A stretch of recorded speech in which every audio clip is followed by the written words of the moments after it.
Welcome to mega 9 TV. నేను జనని. America అధ్యక్షుడు Trump నిర్ణయంతో ఆక్వా రైతులు తీవ్ర నష్టాన్ని ఎదుర్కొంటున్నారు. ఆక్వా రైతుల ఉత్పత్తులపై దిగుమతి సుంకాన్ని పెంచడంతో రొయ్యలకే కాదు రొయ్యలను సాగు చేసే రైతులకు కూడా ఊపిరి ఆడడం లేదు.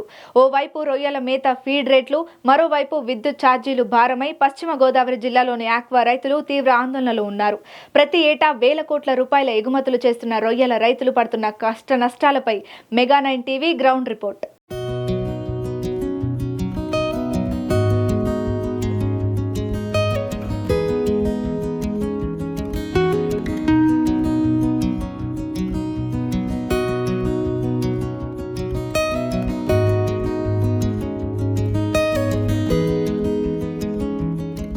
అమెరికా నిర్ణయంతో ఆక్వా రైతులు తీవ్ర నష్టాల్లో కూరుకుపోయారు.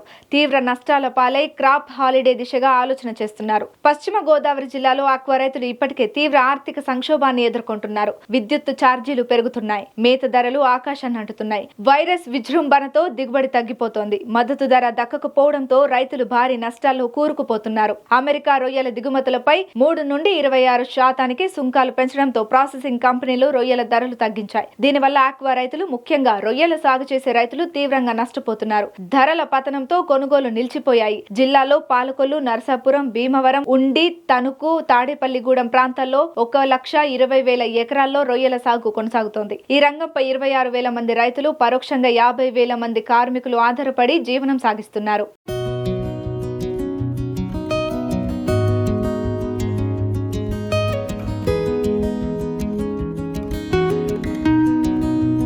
కేంద్రం ఆక్వా ఫీడ్ ముడిసరుకు దిగుమతులపై సుంకం తగ్గించినా ఫీడ్ కంపెనీలు, ప్రాసెసింగ్ యూనిట్లు మాత్రం ధరలు తగ్గించకుండా రైతులను దోచుకుంటున్నాయి. రైతులు ఎంత ఖర్చు పెట్టినా రొయ్య ధర మాత్రం వ్యాపారులు నిర్ణయిస్తారు. మార్కెట్లో ధరలు తగ్గినా ఫీడ్ ధర మాత్రం ఎప్పుడు తగ్గదు. పొద్దున్న ఒక ధర, మధ్యాహ్నం ఒక ధర, సాయంత్రం మరొక ధర పెట్టి వ్యాపారులు తక్కువ రేటుకే రైతుల నుంచి రొయ్యలు కొనుగోలు చేస్తున్నారు. ఇది పూర్తిగా ఓ సిండికేట్ వ్యవస్థగా మారిందని రైతులు వాపోతున్నారు. రైతుల కష్టాన్ని ప్రభుత్వం పట్టించుకోకపోతే జిల్లాలో ఆక్వా రంగం చతికిల పడే పరిస్థితి వస్తుందని ఆవేదన వ్యక్తం చేశారు.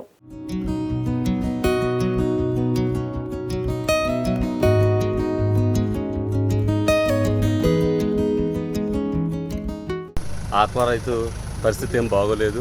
ఆక్వా మొత్తం పరిశ్రమ కుదిలైపోయింది. రైతులందరూ అసలు గొగ్గోలుగా ఉన్నారు. రైతులు ఏం చేయాలి ఏంటో అర్థం కావట్లేదు. పిల్ల ఇవ్వాల్సి పిల్ల ఇవ్వాలా మనోళ్ళు తెలుస్తలేదు. వేసిన వాళ్ళకేమో ఏం చేయాలి, దీన్ని పెట్టుబడి పెడితే భయం వేస్తుంది. ఎందుకంటే మేత రేటు పెరిగింది. మేత రేటు 25 రూపాయలు తగ్గుతున్నారు. 25 రూపాయలకి 4 కేజీకి 4 రూపాయలు తగ్గించారు. 25 రూపాయలు కేజీకి తగ్గిస్తున్నారు. అది గిట్టుబాటు అవ్వదు. రొయ్య రేటు పెరగలేదు. ట్రంప్ ఏమో అక్కడ సుంకం విధించాడు. అసలు రేట్లు తగ్గించేశారు వీళ్ళు. ట్రంప్ సుంకం విధించాడు, ట్రంప్ సుంకం ఎత్తేసాడు. ట్రంప్ మీద 50 రాష్ట్రాలు వాళ్ళు అందరూ, అమెరికా మన ఇండియాలాగా కాదు, వాళ్ళందరూ ఐకమత్యంగా ఉంటారు. తెలివైన వాళ్ళు వాళ్ళందరూ రోడ్డు ఎక్కారు. ఒకసారి వాళ్ళు వెంటనే ట్రంపే దిగొచ్చాడు. అది తగ్గి ఇప్పటికి ఎన్ని రోజులు అవుతుంది? దగ్గర 15 రోజులు అవుతుందని. ఇప్పటికేం మార్కెట్ ఏం పెరగలేదు, పెంచలేదు. వీళ్ళు మొత్తం దోసేస్తున్నారు. ఇదంతా పెద్ద మాఫియా. ఈ ట్రేడింగ్ వాళ్ళు మొత్తం మీద 4-5 ఉన్నారు, దాన్ని శాసిస్తున్నారు. ఒకవేళ ఎవరన్నా చిన్న ప్లాంట్ వాళ్ళు ఎవరైనా తగ్గితే వాళ్ళని మళ్ళీ తిట్టేసి వాళ్ళ మీద దెబ్బలాటకి వెళ్ళిపోతున్నారంట. మరి రైతులు మరి మేము ఏమైపోవాలి? వాళ్ళు ఏం కోట్లు మిగులుతున్నాయి. మాకైతే వేలు కూడా మిగట్లేదు. మేము రాత్రులు పగల కష్టపడి అసలు ఎంత దారుణంగా భార్య బిడ్డలు వదిలే చెరువులు కూడా పడుకోవాలి. చెరువు గడ పాములు పొట్టల్లో. కానీ రైతుకు మాత్రం ఏం లాభం లేదు. వాళ్ళు ఏసీలో ఉంటారు, ఆడి కార్లు తిరుగుతారు. వాళ్ళ పని చాలా బాగుంది. అయితే కంపల్సరీగా రేటు పెరగాలి, కంపల్సరీగా మేత రేటు తగ్గాలి. తగ్గకపోతే రైతులు ఇంకా మేమైపు ప్రాపర్టీ ప్రకటించామంటే ప్రాపర్టీ అసలు ప్రకటన అవసరం లేదు. వాళ్ళే ఇవ్వమంటారు, రైతులే ఇవ్వమంటున్నారు. మేము ప్రకటించి మేమేదో బెదిరిస్తున్నాము, లేదా ఆక్వా జై భారత్ ఆక్వా సంఘం ద్వారా ఏదో బెదిరిస్తున్నారు వీళ్ళని ఏదో ఆక్షేపణగా మాట్లాడుతున్నారంట. తీరిగ్గా కాదండి, రైతులే ఇవ్వమంటున్నారు. మేము వేయలేం బాబుకి అప్పు మాకు దొరకట్లేదు అంటున్నారు. అప్పు దొరికి తీసేస్తాడు, అప్పు దొరకట్లేదు రైతుకి. కాబట్టి మీరు ఏమన్నా జాలి పడండి. మేమే రిక్వెస్ట్ చేస్తున్నాం. మిమ్మల్ని ఏం మేము బలవంతం చేయట్లేదు, మిమ్మల్ని దౌర్జన్యం చేయట్లేదు. మా మీద జాలి పడండి. మీరు రేటు పెంచండి, రొయ్యి రేటు, మేత రేటు తగ్గించండి. అప్పుడు రైతు ప్రశాంతంగా ఉంటాడు. ఈరోజు ఆక్వా రంగం అనేది చాలా ఆర్థిక ఇబ్బందుల్లో పడిపోయి ఉన్నారు రైతులందరూ కూడా. ఎంచేతంటే మరి మంచి సీడ్ లేక, అలాగే ఈ రేట్లు లేక, అన్ని విధాలా కూడా మరి రైతులు చాలా ఇబ్బందులు ఆర్థిక ఉద్యమంలో ఉన్నారు. దానికి సాయం ఇప్పుడు ఈ మధ్యన జరిగినటువంటి అమెరికా ట్రంప్ చేసినటువంటి ఈ దానివల్ల కూడా రైతులందరూ కూడా చాలా ఇబ్బందులు పడి రేపు కల్చర్ చేయాలా మానాలనే ఉద్దేశంతో అందరూ కూడా ఉన్నారు. మరి అలాగే మరి రైతు సంఘం తరఫున కూడా అందరూ కూడా రైతులందరూ కూడా రైతు సంఘంతో కలిపి అందరూ కూడా దాన్ని పరిష్కారం చేయాలని చెప్పి ప్లాన్ చేసుకుంటూ ఉన్నారు. కానీ మరి రైతు రేటులు రొయ్యల రేటు తగ్గిపోయింది కానీ ఫీడ్ రేటు మాత్రం తగ్గలేదు. ఆ ఫీడ్ రేటుకి దీనికి ₹2 తగ్గితే దీనికి ₹50 తగ్గిందని దానికి ఏమో ₹2 తగ్గింది. అలా తగ్గించకుండా మొత్తం దీన్ని యావరేజ్ చేసుకుని అన్నీ తగ్గించి రైతుల్ని కూడా మరి ఆదుకోవాలని చెప్పి మేము కోరుకుంటా ఉన్నాం. చేస్తండి. ఇప్పుడు చూస్తే పరిస్థితి ఏంటంటే సరిగ్గా మనం ఇప్పుడు ఇదిగో వేసామండి, వేసేటప్పటికి మళ్ళీ రేట్లు తగ్గిపోయినాయి అంటాం. మేత రేట్లు చూస్తేనేమో తగ్గించట్లేదు. మొన్న గాంధీరాజు గారు ఏదో మీటింగ్ పెడితే మీటింగ్కి వెళ్ళాం. మీటింగ్లో విన్నాము, ఏదో చేస్తారో పెరుగుతాయి అంటున్నారు కానీ ఎక్కడ పెరగట్లేదండి. బాగా దారుణంగా పడిపోయింది రేటు.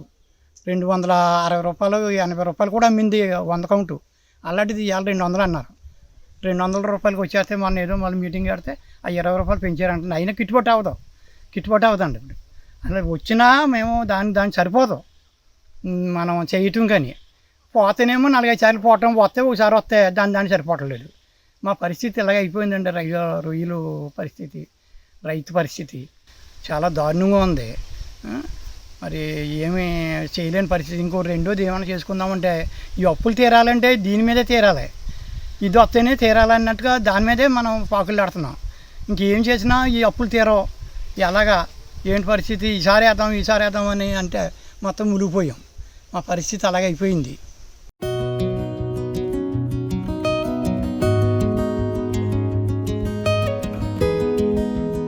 ఆక్వా ఫీడ్ కంపెనీల ధరలు ఆకాశాన్ని అంటుతున్నాయని ప్రభుత్వం తక్షణమే జోక్యం చేసుకోవాలని రైతులు కోరుతున్నారు. కాగా రైతులు ఇబ్బందులు పడుతున్నా మార్కెట్ ధరలపై ఎలాంటి నియంత్రణ లేకపోవడం వ్యవస్థపై పెద్ద ప్రశ్నను లేవనెత్తుతోంది. రైతుల కోసం ప్రత్యేక కమిటీ ఏర్పాటు చేసి నాక్ తరహా నియంత్రణ తీసుకురావాలని కోరుతున్నారు. ఫీడ్ ధరలను నియంత్రించడంతో పాటు మధ్యవర్తుల దోపిడీకి అడ్డుకట్ట వేయాలి. లేదంటే 30 లక్షల మంది ఉపాధి పొందుతున్న ఆక్వా రంగం పూర్తిగా దెబ్బతిని వేలాది మంది కుటుంబాలు రోడ్డున పడే ప్రమాదం ఉంది.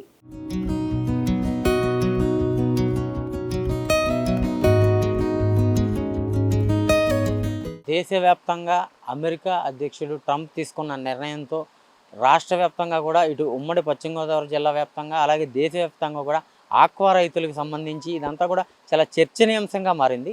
దీనికి సంబంధించి ఉమ్మడి పశ్చిమ గోదావరి జిల్లాలో ఇదంతా కూడా ఆక్వా హబ్గా పేరైంది. సుమారు ఇక్కడ 1,00,000 నుంచి 1,20,000 ఎకరాల వరకు కూడా ఇటు రొయ్యల సాగు కానివ్వండి అలాగే చేపల సాగు కానీ జరుగుతుంది. దీనికి సంబంధించి ఇక్కడ పెంచుతున్న ఏదైతే రొయ్యల చెరువులు ఉన్నాయో వీరందరూ రైతుల మీద మూలిగే నక్క మీద తాటికే పడిన చందంగా కూడా ఇదంతా కూడా వీళ్ళకి ఇప్పటికే తెగుళ్ళు జబ్బులు వచ్చి పంట చేతికి రాకుండా అకాల వర్షాలు వరదలు వీటిలన్నిటితో వీళ్ళందరూ కూడా ఆక్వా రైతులు కొట్టుమిట్టాడే పరిస్థితుల్లో ఇప్పుడు అమెరికా అధ్యక్షుడు ట్రంప్ తీసుకున్న నిర్ణయంతో చాలా అనుకోని భారం అయితే పడిందని చెప్పుకోవచ్చు.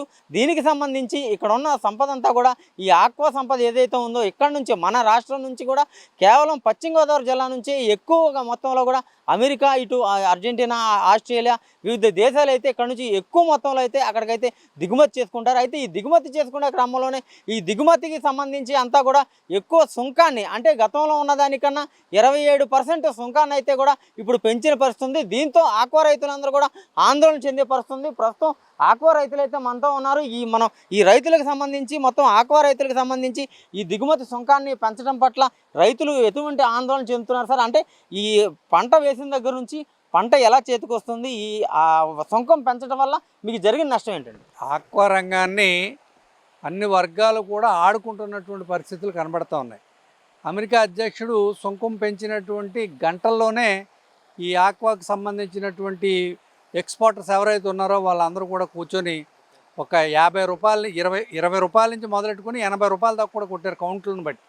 కానీ యాక్చువల్గా అయితే కనుక అమెరికా సుంకం విధించినప్పటికీ అది ఇంకా టైం ఉంది. ఆ టైం ప్రకారంగా అన్నీ చూసుకొని తగ్గించాలి. కానీ అక్కడ ఆయన అనౌన్స్మెంట్ చేశాడు, ఇంకేం ఇంప్లిమెంట్ మీదకి రాలేదు, ఏం లేదు. కానీ రేట్లు కొట్టేశారు.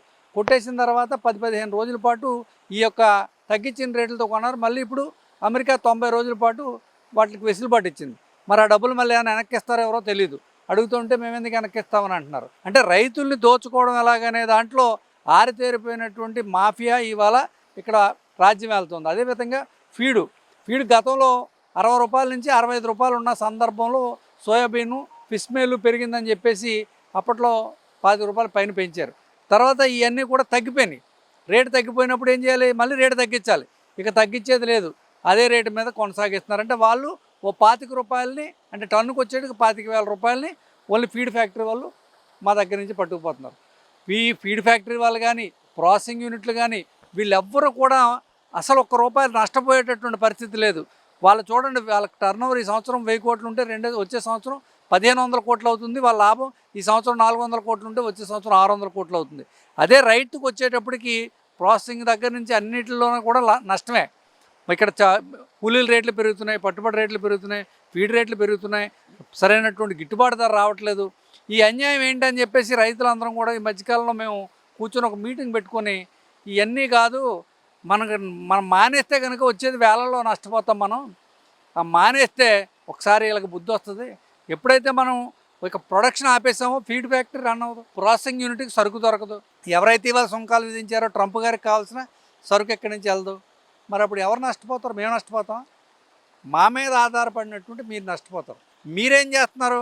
మా మీద ఆధారపడి మమ్మల్ని ఎలా దోచుకోవాలి, మా దగ్గర నుంచి ఎలాగ రేట్ల రూపంలోనూ కౌంట్ల రూపంలో కొట్టేయాలి, ఫీడ్ రూపంలో కొట్టేయాలి, మెడిసిన్ రూపంలో కొట్టేయాలి, రైతుని ఎలా నాశనం చేయాలని మీరు ఆలోచిస్తుంటే ప్రభుత్వ ఆలోచన వేరేగా ఉంది.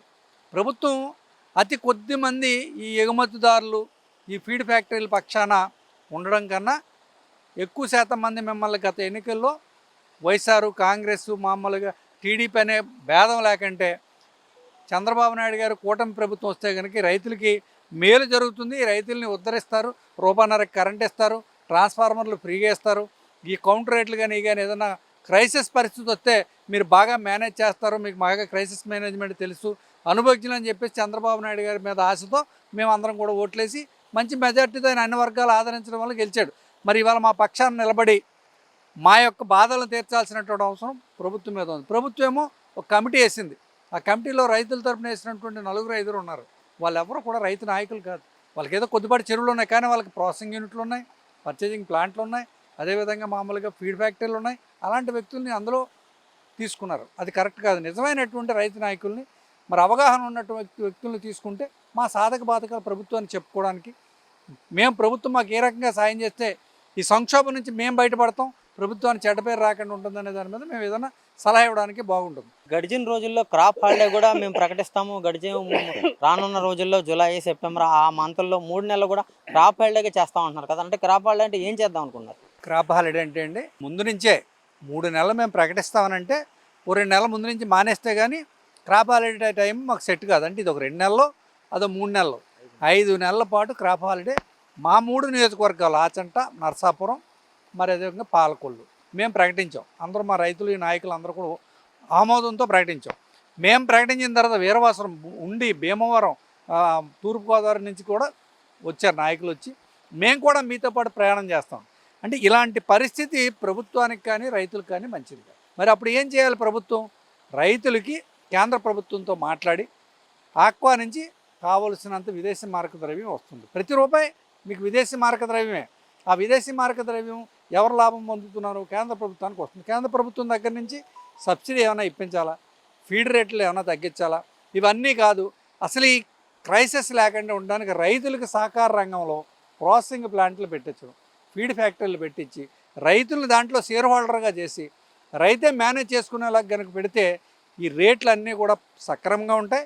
రైతు తనకు ఎంతైతే లాభం వస్తుందో అంత లాభాన్ని పొందడానికి అవకాశం ఉంది. కేంద్ర ప్రభుత్వం మీకు ఆనంద గ్రూప్కి కానీ లేకపోతే ఇతర ఫ్యాక్టరీలకు కానీ అన్నింటికి కూడా 10 కోట్ల నుంచి 15 కోట్ల ఆ యొక్క ఫ్యాక్టరీ కెపాసిటీని బట్టి మీకు ఇవాళ సబ్సిడీ ఇస్తూ ఉంది. అదే సబ్సిడీ ల్యాండు రైతులకు ఇచ్చి రిమైనింగ్ పార్ట్ మీరు షేర్ల రూపంలో పెట్టుకోండి, బ్యాంకు నుంచి వడ్డీల రూపంలో తెచ్చుకోండి అని అంటే రైతులను కూడా పెట్టుకునే అవకాశం ఉంది. ఆ రూపంలో రైతులకు సహకరించి రైతులే తమ యొక్క ఉత్పత్తులను అమ్ముకునేలాగా, రైతే తమ మేతను తయారు చేసుకునేలా కనుక ప్రభుత్వం ప్రోత్సహిస్తే ఈ అన్యాయాలకి, అక్రమాలకి అడ్డుకట్టబడద్దనే ఉద్దేశంతో అసలు ప్రొడక్షనే లేకంటే తగ్గిస్తే కనుక మా సరుకు ఎప్పుడైతే లభ్యత లేదో డిమాండ్ క్రియేట్ అవుతుంది. డిమాండ్ ఎప్పుడైతే క్రియేట్ అయిందో రాబోయే కాలంలో మేము ఏ రేటు చెప్తే ఆ రేటుకు అమ్ముకోగలిగే పరిస్థితి వస్తుంది. రైతు బాగుపడతాడనేటువంటి ఒక ఉద్దేశంతోనే మేము క్రాప్ హాలిడే అంటున్నాం తప్ప క్రాప్ హాలిడే అనేది మా ఉద్దేశం కాదు. ఏమైనా సరే క్రాప్ హాలిడేకి అయితే మాత్రం మెంటల్గా మేము ప్రిపేర్ అయిపోయాం, వెళ్ళిపోవడానికి రెడీగా ఉన్నామని చెప్పి తెలియపరుస్తాం. గతంలో కూడా వరదలు వచ్చినాయి, ప్రకృతి విపత్తులు వచ్చినాయి. అప్పుడు చాలా తీవ్రంగా నష్టపోయారు. దీంతో ఇప్పుడు అమెరికా తీసుకున్న నిర్ణయంతో బాగా మీరు నష్టపోయే పరిస్థితి ఉంది. అంటే అసలు ఈ కౌంట్కి 100 కౌంటు 60 కౌంట్ అన్నాం, దీనికి కేజీకి 40 రూపాయల లెక్కన తగ్గిందని చెప్పి కూడా ఇప్పటివరకు రైతులు చెప్పే పరిస్థితి ఉంది. అంటే అసలు ఈ సీడ్ వేసే దగ్గర నుంచి కూడా ఈ పంట అంటే రొయ్య మనకు చేతికి వచ్చే వరకు ఎంత ఖర్చు అవుతుంది, లేబర్ కానివ్వండి, మన ఛార్జీలు కానివ్వండి, కరెంటు ఖర్చులు కానివ్వండి, ఇవన్నీ కూడా ఎంత ఖర్చు అవుతుంది, ఇప్పుడు గతంలో ఎంత వచ్చేది, ఇప్పుడు ఈ పెనుభారం వచ్చిన తర్వాత అయితే మనకి ఎంత వస్తుంది, ఎంత లాస్ వచ్చింది? యాక్చువల్గా అయితే అండి పూర్వం రొయ్యలు 20 కౌంటు 30 కౌంటు ఎక్కువగా మనం పండించేవాళ్ళం. ఈ టైగర్ టైంలో టైగర్ అయిపోయిన తర్వాత వనామీ వచ్చింది. వనామీ వచ్చాక 1,00,000 డెన్సిటీ వేస్తున్నాం. అంటే ఒక ఎకరానికి వచ్చే 1,00,000 ఫెర్టిలిటీ ఉన్న ఏరియాలో అయితే 1,50,000 కూడా వేస్తూ ఉన్నాం. ప్రొడక్షన్ ఎక్కువ వస్తే కనుక కాస్ట్ ఆఫ్ ప్రొడక్షన్ తగ్గిపోతుందండి. ప్రొడక్షన్ తక్కువ వచ్చిందనుకోండి కాస్ట్ ఆఫ్ ప్రొడక్షన్ పెరిగిపోతుంది. ఏదైనా సరే ఒక ఎకరానికి 2 టన్నులు కనుక పండించగలిగితే ఎకరానికి అయ్యేటటువంటి ఖర్చు 2,30,000 అవుతుంది. మామూలుగా ఒక టన్నుకు వచ్చి 2,30,000 రెండు ఎక్కువ పండితే, తక్కువ పండితే 2,80,000 రూపాయలకి పెరిగిపోతుంది. సో అందుకని అంటే 100 కౌంటు అంటే 100 కౌంటు పండితే రైతుకి ఏమి డబ్బులు రావండి, లాస్లో ఉంటాడు. 2 టన్నులు పెట్టినోడేమో బయట ఆడతాడు, 2 టన్నుల కంటే తక్కువ పెట్టినోడు టన్నుకు వచ్చి 50,000 రూపాయలు చెప్పిన లాస్ అవుతాడు. 40 కౌంటు 30 కౌంటు 20 కౌంటు 50 కౌంటు దాకా వెళ్ళి ఆ 50 కౌంటుకి 400 నుంచి ఈ 30 కౌంటుకు వచ్చేటప్పటికి 500, 20 కౌంటుకు వచ్చేటప్పుడు 600 ఆ రేటు ఉంటే కనుక 50-50 షేర్లో మిగలడానికి అవకాశం ఉంటుంది. అప్పుడు రైతు ఏదైనా సరే బాగుపడతాడు. ఈ క్రాపులు కూడా వర్షాకాలం వచ్చేటప్పటికి వైరస్లు వచ్చి పోతూ ఉంటాయి. మామూలు సమయంలో కూడా పక్కన ఎవరో పై కాలంలో ఎవరికైనా ఒక్కడికి వైరస్ వచ్చిందనుకోండి, అతను ఆ కాలం మీద నీరు వదిలేస్తే మొత్తం ఆ కాలం కింద ఉన్న చెరువులన్నీ కూడా 3 నుంచి 4, 7, 8 రోజుల పీరియడ్లో పోతాయి. ఎందుకంటే గ్రావిటీ చెరువులో నీరు పైకి ఉంటుంది. ఈ గ్రావిటీ వల్ల ఏమవుతుందంటే ఆ బోధలోకి సీపేజ్ అవుతుంటుంది. వైరస్ యాంటీ క్లాక్లో చెరువులోకి ప్రవేశిస్తుంది. ప్రవేశించడం వల్ల ఏమవుతుందంటే చెరువు పోతుంది. ఇవి శాస్త్రవేత్తలు ఏమంటారు, చుట్టూ మీద బర్డ్ ఫెన్సింగ్ వేయండి, మామూలుగా ఈ క్రాప్స్ గార్డులకి రాకుండా చూడండి, అన్నీ ఓకే. కానీ భూమి నుంచి వచ్చేదాన్ని ఎవడు కాపాడతాడు? పైనుంచి మామూలుగానేమో కాయకో కొంగ ఏదో పట్టుకొని వచ్చి పడేస్తే అది కూడా ప్రమాదం. అందుకని ఏంటంటే నిరంతరం కత్తి మీద సాము లాంటి వ్యాపారం ఏమైనా ఉందంటే ఇది. అందుకని దీంట్లో ఎక్కువ మార్జిన్ ఉంటే ఒకసారి పోయినా సరే రెండోసారి వచ్చే లాభంతో బయటపడతాడు.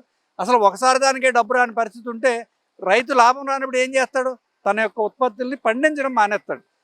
మా పరిస్థితి స్లోగా లాభాల బాటలోంచి నష్టాల బాటలోకి వచ్చి మా కుటుంబాలు వీధిని పడి మా పొలాల పుట్టలు అమ్ముకునే పరిస్థితులకు వచ్చేసినప్పుడు, అందువల్ల ఇక క్రాప్ హాలిడే ఇస్తే కనుక ఈ వ్యవస్థ ఏంటి, ఈ పరిస్థితి ఏంటో తేలుతుందనే ఉద్దేశంతో ఉన్నాం. ఎప్పటికైనా ప్రభుత్వాలు దృష్టి పెట్టి మరి ఎంపడా కానీ కేంద్ర ప్రభుత్వం కానీ అప్సరా కానీ ఉన్నాయి, బోల్డని ఉన్నాయి, వాళ్ళు అక్కడ ఏం చేస్తే ఇప్పటికే మీరు మీ సంఘాలు ఆక్వా సంఘాలు ఏవైతే ఉన్నా ప్రభుత్వంతో చర్చించిన పరిస్థితి కూడా ఉంది. అక్కడ నుంచి ఏమైనా హామీ వచ్చిందా? ప్రధానంగా మీకు కేంద్ర రాష్ట్ర ప్రభుత్వాల నుంచి ఎటువంటి హామీ కావాలి, ఏం కావాలి? అసలు ప్రభుత్వం నుంచి హామీ రావడానికి ప్రభుత్వం నిజమైనటువంటి రైతు నాయకుల్ని రైతుల్ని ఇన్వాల్వ్ చేసి ఎక్కడన్నా మీటింగ్లు ఏమైనా పెట్టిందా? ముఖ్యమంత్రి గారి దగ్గరికి వెళ్ళినటువంటి హ్యాచరీ వాళ్ళు కానీ ఫీడ్ కంపెనీ వాళ్ళు కానీ వీళ్ళకు కూడా తీసుకెళ్ళబడినటువంటి రైతులని చెప్పుకునేటటువంటి వ్యక్తులు కానీ వీళ్ళు నిజమైన ప్రతినిధుల ప్రభుత్వంతో జరిపించిన వాళ్ళు. ప్రభుత్వం కూడా ఆలోచన చేయాలి. చంద్రబాబు నాయుడు గారు అంటే విజన్ ఉన్న నాయకుడు, మంచివాడు, ఈయన ఏమైనా చేస్తాడనే నమ్మకం మాకు ఉంది. ఎందుకంటే ఆయన హయాంలోనే ఈ కరెంటు తగ్గించడం కానీ ట్రాన్స్ఫార్మర్లు ఫ్రీగా ఇవ్వడం కానీ ఇవన్నీ చేశాడు. తవ్వుకోవడానికి కూడా మంచి అవకాశం ఇచ్చాడని ఇప్పుడు కూడా మాకు సాయంగా ఉంటాడని అనుకుంటున్నాం. అందుకని అంటున్నాం, అయ్యా మీరు ఆ గట్టున ఉంటారా ఈ గట్టున ఉంటారా తేల్చుకోవాల్సిన పరిస్థితి ఉంది. ఆ గట్టున ఉంటే మామూలుగా వేరేగా ఉంటుంది, ఈ గట్టున ఉంటే ఇంకోలా ఉంటుంది. ఎప్పుడు కూడా మీకు 10 ఓట్లు వేసి మీ పార్టీ బ్రతకడానికి వందలాది రూపాయలు లక్షలాది రూపాయలు ఖర్చు పెట్టిన కార్యకర్తలు అందరూ ఇటువైపు ఉన్నారు. మరి మీకు వాళ్ళు ఏం సపోర్ట్ ఇచ్చారో మాకైతే తెలియదు. కానీ మేము నిరంతరంగా మీ పక్షాన్ని నిలబడి మీ పార్టీ రావడానికి కృషి చేస్తున్నటువంటి వ్యక్తులు ఈ రైతులందరూ కూడా మీ పట్ల మంచి ప్రేమతో ఉన్నారు. మీరు కూడా వారితో అలాంటి బాధ్యతగా ఉండి ఈ రైతుల్ని ఈ యొక్క సంక్షోభం నుంచి బయటపడాలని చెప్పేసి ముఖ్యంగా చంద్రబాబు నాయుడు గారిని చేతులెత్తి కోరుకుంటూ ఉన్నాం. అయితే మొత్తం మీద చూసుకుంటే ఇటు నిజమైన రైతులను అయితే గుర్తించి కేంద్ర ప్రభుత్వాలతో రాష్ట్ర ప్రభుత్వాలు మాట్లాడి ఈ ఆక్వా రంగానికి సంబంధించి కార్పొరేట్ రంగాలకు ఎటువంటి సబ్సిడీని కల్పిస్తున్నారో అలాగే ఈ రైతులకు కూడా సబ్సిడీని కల్పించి వారిని అయితే ఆదుకోవాలని చెప్పే పరిస్థితి అయితే కనపడుతుంది. కెమెరా పర్సన్ రమణతో చైతన్య, మెగా 9 టీవీ, పశ్చిమ గోదావరి జిల్లా నుండి.